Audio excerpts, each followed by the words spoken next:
Hello everybody, today we're going to talk about how to run properly. A lot of you may think that in order to start running, you just grab your pair of shoes, head outside, then just start doing it.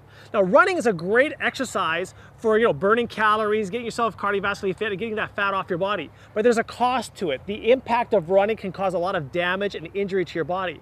Today I've got Kevin Masters from aerobicpower.com. He's a guru of training endurance athletes and training them how to run properly. Hello Kevin. Hi, Paul. So you got some tips today about what people can do to not only run efficiently and faster, but to save injury possibly. Right. The key for any recreational runner and those looking for fitness improvements is to be able to maintain it over the long term. So obviously an injury would cause discouragement and you gotta sit on the couch and just let yourself heal. Exactly. Yeah. So one great idea kind of falls by the wayside and probably not likely to take it up again. Right. Okay. So what are some of the tips that people can do to run not only faster but safely?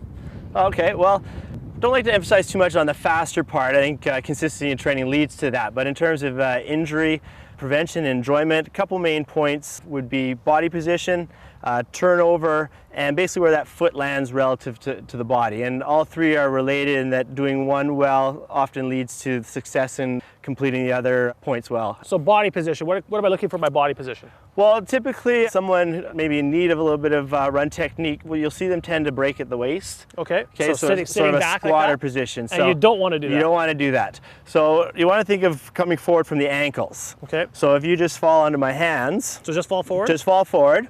So that would be the so-called ideal position where the break is at the ankles versus the hips. If you just let your butt stick back a little bit, that's kind of that squatting position.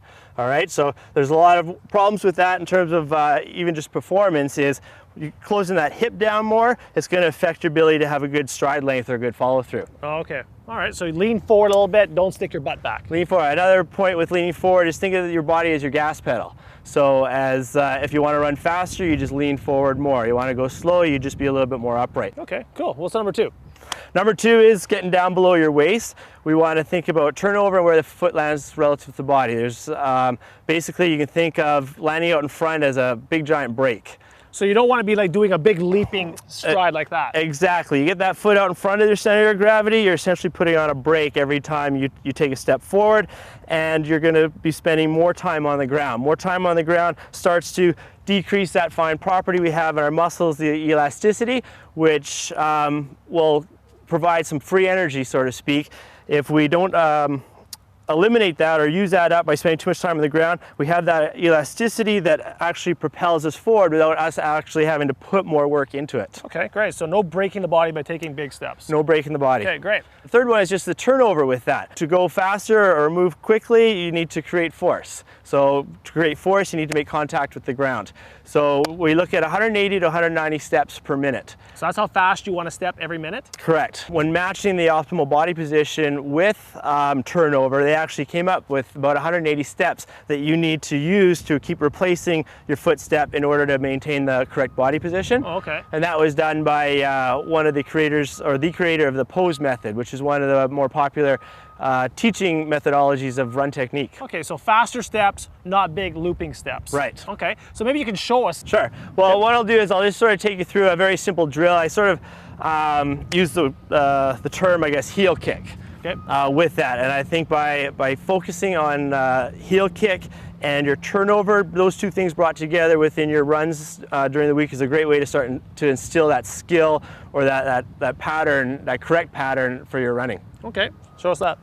So a good drill or progression of drills to utilize when thinking of the leg mechanics or the things that happen below the waist is just something I call heel kick, just a general term that helps one think about the idea of shortening the lever. So biomechanically speaking, that's a more efficient way to move, short lever versus a long lever. And when you bring your foot up nice and high, like I'm going to demonstrate, it makes it a little bit more difficult to have that too much or too far extended follow through, which does lead to that braking that we talked about earlier. So you can start off nice and slow. I call it little shuffle steps, so you're able to sort of regroup your thoughts after each heel kick at the beginning. So small little shuffle steps, and then think about pulling your heel right up to your butt. Pull it right up underneath, like a string from your butt down to your heel. Go on the other leg. So note that I'm not throwing my foot up behind me and my knee's still pointing down.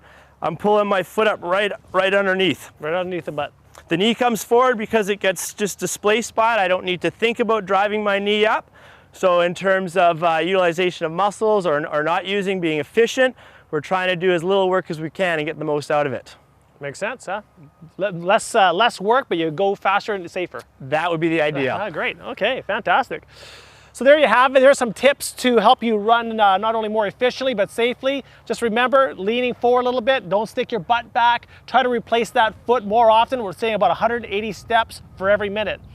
For bonus material, Kevin's going to show some exercises to work your core and your hips. So those of you that are signed up for the newsletter, you're going to get exclusive access to these bonus exercises. So sign up and you'll see Kevin doing some great core and hip work.